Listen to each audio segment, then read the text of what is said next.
a medical professional, charitable giving is part of your DNA and you want it to go as far as it can.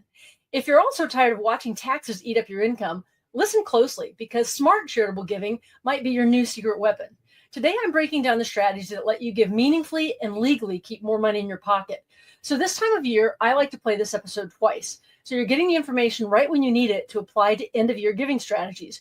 We wish you a happy everything this season and thank you for all that you do. As a medical professional, you already dedicate your life to saving others, an admirable calling, but did you know that you could extend your life-saving impact beyond the hospital or clinic and into your financial strategy? So by embracing charitable giving, you can simultaneously support causes close to your heart and unlock significant tax savings. So what we're talking about today is how to optimize what we give to the charities as well as our taxes. So these strategies offer a win-win for everyone involved. And what I would say here is my goal is that if you're deciding to donate, if you're deciding to give, is that what we want to do is make sure that they can get 100% of every dollar that you want to give them. Because as we know, in the crunch that we're in right now with the economy, inflation, all of that, every dollar counts. So let's give them 100%. So before we get started, I want to mention something. You may have some questions on this subject as we're looking to make or increase our charitable donations this year. And a few of you have reached out to ask how to talk or to work with me. Well, it's really simple. All you have to do is book a 15-minute call, www.talktoally.com, for a quick triage call. Whether it's this topic or like most medical professionals thinking about retirement, they're saying, do I have enough money? Am I going to run out of money? And so that's what I specialize in. My goal is to change and improve your whole perspective and give you some direction on what to do next. That's what I do in my practice. So charitable giving and optimizing not only your generosity, but saving big on taxes. Let's dive into some smart, actionable, charitable giving strategies that you'll feel like a financial superhero by the end of the year. After all, there's no better time than now to not only give back, but also secure the tax benefits. So before we get started, I want to mention something. You may have some questions on this subject as we're looking to make or increase our charitable donations this year.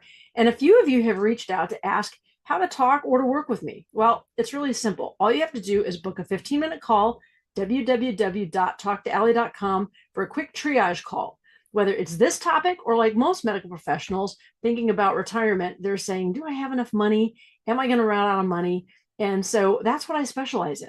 My goal is to change and improve your whole perspective and give you some direction on what to do next. That's what I do in my practice. So charitable giving and optimizing not only your generosity, but so why charitable giving matters for medical professionals? Well, as healers, your contributions to society are huge, right? But they don't stop with patient care. Supporting charities enables you to amplify your impact, help causes that resonate with your values, gain financial advantages, which is lowering your taxable income while giving generously, and build community connections. So strengthen ties with organizations that inspire you. And for a lot of you that I've met over LinkedIn and see what you do, I'm amazed at the different ways that you're giving back besides the jobs that you're in. So thank you for doing all that. But, charity, it's not just about writing a check. Strategic giving, especially through assets like stocks, can elevate your own philanthropy and your savings. The double win, donating stock instead of cash. Okay. This goes back to my days as, being the treasurer of my church. In December, I would receive a lot of calls from UBS, which is where we had an account, where our members had donated their stocks, right? They were calling to ask if I wanted to keep it as a stock or cash it out. So I would cash it out as, one, we needed the cash to run the church, and two, it was not our role really to be a stock portfolio manager. So a bit more on that later. And remember, the church was a designated charity, so we did not pay taxes on the stocks, and we needed the money at the end of the year. So why stock donations beat selling first? Okay, so here's a quick breakdown. If you sell an appreciated stock means it's a stock that's made money, you're going to pay capital gains tax on the profit. So only the post-tax amount goes to the charity. Okay, we're going to give you some details on that. But donating the stock directly, that's a different story. So we avoid the capital gains tax. So charities don't pay taxes on gifts. Let me say that again. Charities don't pay taxes on gifts. There's all kinds of hoops that they have to jump through with the IRS and everybody else to get that charitable status, but it's a benefit that they get is they don't pay taxes on the gifts. So 100% of the value benefits them. So we want to maximize our deductions, and you can deduct the full fair market value of the stock. So I'm going to give you an example to crunch the numbers. So explaining this to somebody the other day and putting it on paper helped a lot. So suppose you own $10,000 worth of stock and the original cost of that was $4,000. So if you sold it, your gains would be $6,000, right? 10 minus 4 equals 6. At a 20% capital gains rate, you'd owe $1,200 in taxes, leaving only $8,800 for the donation. So I hope that makes sense. $10,000, you bought it for 4, you sold it, you made $6,000, but now you're paying the taxes on it because you sold it. 20% capital gain rate, you owe $1,200 in taxes. So if you own $1,200 in taxes, now you've only got $8,800 for the donation because $1,200 plus $8,800 is the $10,000 that you started with. Now, if you donate the stock directly, you avoid the $1,200 tax. So you're not paying that tax. The charity receives the full $10,000. Okay, you can deduct $10,000 on your taxes, subject to AGI limits, because that was the value of your donation. Okay, that's a financial and a philanthropic victory. So I hope that makes sense. If you give them the whole thing, you haven't cashed it, you haven't paid taxes. Now the value is the value of the whole thing, and you can write off the value of the whole thing on your taxes. The results, everybody wins. Managing your tax bracket with giving. Charitable donations can also strategically lower your taxable income, keeping you in a more favorable tax bracket. So for high earning medical professionals, this can result in major savings. So examples, stay in a 24% bracket. Now understand that this thing that I'm talking about works with no matter what bracket you're on. So don't feel bad if you don't make a ton of money, but it's the concept of this. So our goal here, stay in the 24% bracket. Imagine that you're on the cusp of moving from 24% taxes to 32% federal tax bracket. A $15,000 donation could keep you in the 24% tax bracket. Okay, so this would save you from paying 32% on the income above the threshold. So we want to provide a deduction and amplify your savings. So this approach requires some planning, but it ensures you're making the most of your giving. Like I said, if you want to talk to somebody about that, then just book a call. Year-end charitable giving. The time is now. Why year-end timing matters. So December 31st isn't just the last day of the year. It's also your last chance to lock in the deductions for this tax year. So acting now means that you can help the charities meet their year-end goals. You may be getting a lot of emails. You may be getting a lot of phone calls. Everybody's trying to fundraise for next year. And I can tell you that with what's going on in the world, they're struggling more than ever to try and beat their budgets, right? Just like we are. We want to maximize our 2024 tax benefits. And we want to plan around required minimum distributions, RMDs. That's if you're taking it out of a 401k, if applicable. Okay. So some quick tips for year-end success. First, review your portfolio. Your portfolio is just anything where you might have stocks. This could be a cash account. This could be something at Schwab. This could be your 401k. Okay. Identify any appreciated assets or stocks that you might want to donate.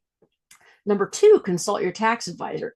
Ensure that the compliance with the IRS rules and maximize your deductions. Now, if you're making a small deduction, that's not a big deal. But if you're thinking of something significant, you might want to talk to your tax advisor. Okay, number 3, if you need to talk to the charity and figure out where to transfer the stock, do it now. Okay, many of their team are also going to be off during the holidays, and waiting until January 1st doesn't count. So here it is, December 29th, December 30th, and you think, oh man, I want to donate the stock and be able to do that and take the credit for it. Well, guess what? They might not be there. They may be off for the holidays too. So do it now. I would say do it in the next week. Then the last thing I have here is document everything. Save your records for tax reporting. And one other point here that I want to add, if you're sending a check, be sure to put a date on the check for this tax year, very specifically, and you may put a note, even in the note, that says donation for, say, 2024. Okay. We want it to be very clear what your intention was. The other thing I would say is that it would be helpful when you mail this, that you have, if you're mailing a check, is that you may have tracking on it. And tracking, it doesn't cost very much. You may spend a couple bucks, but what you want is a receipt that you mailed it on the day that you did. Because think about it, with everything that's going on with mail and shipping at this time of year, what if that check doesn't get there until the 10th of January? And they don't check it, they don't cash it until the 20th of January, right? So we want to say what your intent was. My intent was that it applies to this year. I put it as the date on the check. I put it in the memo, and then I'm tracking the check. Now, obviously, if you can do things online, I wouldn't wait until midnight on December 31st, but you might want to check it out. And a lot of what's happening with charitable giving online is that you're going to get a receipt right away. And so keep that for your tax records, because here's the thing. When it comes to our tax returns and the things that we do, we have to prove what we did. Basically, we have to, if they say we're guilty of something, we have to prove that we're innocent. So have the documentation, okay? One thing that I do a lot of times when it comes to a receipt or something like this that I'm afraid that I may forget is I've got a scanner app in my phone, Cam Scanner, it's free, or take a photo of it just so you've got it and then put it into your tax file. All right. So we're just trying to show that our intent was that this was applied to 2024. And that's my advice there. So now you're thinking, if you don't have a specified charity, what can I do? Well, I'm going to walk you through what you can do and then a couple of options that I've been involved with and why. This may help you decide what you want to do. So first, donate your appreciated stock to charity. That's what we're talking about, is that we're not cashing it out and giving them what's left after taxes. We're giving them the entire stock. And as I mentioned before, call them now and confirm that you can do this. So the next one is next donate to an organization that does just that. So back to my example as the church treasurer. When I went through some years of data, I found that we were not paying attention to our investments or changing them. Remember I said we weren't stock managers at the church. So I found a better option for us, and I moved it to the Community Foundation of Buffalo, which is the second oldest in the country. And you're saying, well, why did you do that? Well, what they do is take your donations and then they can distribute to not-for-profits as you choose, or you can choose a category and let them choose. So they've got kind of 4 areas. I know, one is education, one is arts. There's 4 different categories. But here's the thing, and this is like donor managed funds, is that if you've got a not-for-profit that you want to give to, then they give that to them. So everything that's going to them is, you're giving them, just look at them as the charity, and then they're distributing that to the charities that you want or to the category that you want. And what's interesting, and you say, why did you do this? Well, they've got a world-class investment team that you couldn't even hire if you wanted to, that manages the fund. And so you're not picking stocks, and they're responsible and they grow the accounts. So whether it's for a long-term account or a one-time donation, this works really well. And remember, donating, whether it's before tax money or stock or after tax, this is a tax write-off. So one additional point here is that you can still pick the charity anywhere in the world. They just implement it. They just have to qualify as a charity. So for this group, I was told at the time that for every dollar that they raised in Buffalo, they raised $17 internationally. Could be all over the United States, internationally. And I was like, wow, there is 17 times the money coming into this organization versus just Buffalo. And while you would say Buffalo people that are donating want to go to Buffalo causes, there's a lot of people around the world that want to donate. And they're like, I want to save the rhinos in Africa, or I want to do something. I want to, help the mercy ships. I don't know what it is, but this organization will put it where you want to put it. Okay. So I thought, that really spoke to their mission. And another organization that I love and I'm incredibly impressed with that I learned about this year is charitywater.org. Okay. So in that organization, 100% of your donation, 100%, 100 pennies on every dollar goes to putting in wells for clean water. And so far, they've done that in 29 countries, 19 million people, and 171,000 projects around the world. So I know that sounds like a lot, but here's what you need to know. There are still over 700 million people in the world that don't have clean water. And as you know, as a medical professional, not having clean water can cause all kinds of disease, all kinds of deformities. So they're changing that one village at a time all over the world. And, I would say, based on a presentation that I saw a while ago, can you imagine walking 7 hours a day to bring back contaminated water to your village? That's what's happening. It's happening all over the world. So changing the water changes the entire dynamic of the village and the economy, because now you've got people that were, the women walking 7 hours each direction to get water don't have to do that anymore. They can do more things to look after the village, to look after people, to potentially even do things that make money for their families. So 700 million people around the world drinking dirty water, they're worth checking out. They are my charity of choice for 2025. So we've talked a lot today about the charitable giving and saving on taxes. If you'd like a quick call to discuss any of this, or if you've been thinking about money in retirement, or are tired of thinking about it, or don't know where you are, or maybe where to start, or even looking for a second opinion, just like a medical diagnosis, it's probably time for a quick calibration check on what you're doing. So we can easily do that on a quick 15-minute triage call, and we can talk about it. So don't overthink it. Stop waiting for the perfect time. There is no perfect time. Okay. So I recently did this call for a medical professional and found $8,300 a year without even getting into my process, just from a 15-minute discussion. I'd say $8,300 for 15 minutes is a pretty great return, don't you think? That's what I love to do. This is how we can get things moving and set you up for a great 2025 and beyond. So let's do this. I'll see you soon.